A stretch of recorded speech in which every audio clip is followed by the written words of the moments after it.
ہاں جو کونڈے کھا کھا کے تیجے کھا کھا کے اور جتنے مردے مر رہے ہیں سب کا اصال ثواب یہ کھاتا ہے.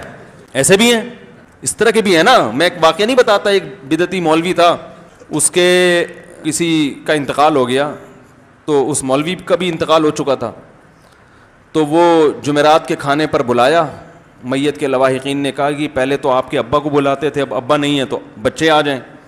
تو بچے جب کھانا کھانے کے لیے جانے لگے, جمعرات کا کھانا, تو بچوں کی ماں نے کہا دیکھو بیٹا اتنا کھانا ہے کہ باپ کی روح کو تسکین ہو جائے کہ میرے بعد یہ سلسلہ ختم نہیں ہو, اور باپ کو بدنام نہیں کرنا, باپ کی روح کو تکلیف نہیں پہنچا, بدنام نہ, ناک نہ کٹوا دینا معاشرے میں, طبیعت سے پھوڑنا بیٹھ کے نا. باپ کی روح کو خوشی ہوگی کہ آج میں نہیں ہوں تو کوئی مسئلہ نہیں ہے, مفت کھانے والے میرے بچے ہیں الحمدللہ. تو بچوں نے ماں کی نصیحت یاد آئی, شروع کیا. یہ لطیفہ ہمارے نانا ہمیں سنایا کرتے, خود بھی مولوی تھے, وہ مسجد کے امام تھے, اللہ مغفرت فرمائے. بچوں نے طبیعت سے پھوڑنا شروع کیا, کھاتے کھاتے کھاتے کھاتے ادموئے ہو گئے نا, چلا ہی نہیں جا رہا ان سے, اماں کی نصیحت یاد آ رہی ہے.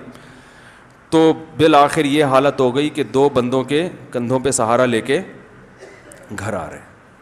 ماں نے دیکھتے ہی چترول لگانا شروع کر دی, کہہ رہے ناک کٹوا دی نا, باپ کی روح کو تکلیف دی. بچے کہنے لگے اماں اتنا تو کھا لیا کہ چلا نہیں جا رہا. کہہ رہی کمبختو تمہارے باپ کو اسٹیشن پہ رکھ کے لے کر آتے تھے ہیں, اور تم چل کے آ رہے ہو, لٹا کے لاتے تھے, 4 آدمی اٹھا کے لا رہے ہوتے تھے اس کو. تو نبی صلی اللہ علیہ وسلم نے ایک یہودی عالم کو تانا دیا, وہ اسلام پہ اعتراض کر رہا تھا, باتیں کر رہا تھا. آپ نے تانا دیا کہ کیا تورات میں نہیں لکھا ہے کہ اللہ کو موٹے توند والے عالم سے نفرت ہے؟ تو پہلے اپنا حلیہ تو دیکھ, کھا کھا کے توند نکالی ہوئی ہے, تورات پر عمل کر نہیں رہا جو اللہ نے تمہیں کتاب دی تھی, اور ہمیں کیا کر رہا ہے, نصیحتیں کر رہا ہے.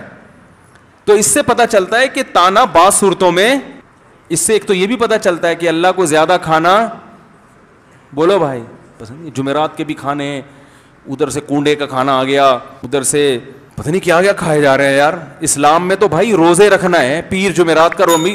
دیکھو نبی صلی اللہ علیہ وسلم کے یوم پیدائش میں آپ نے روزہ رکھا ہے.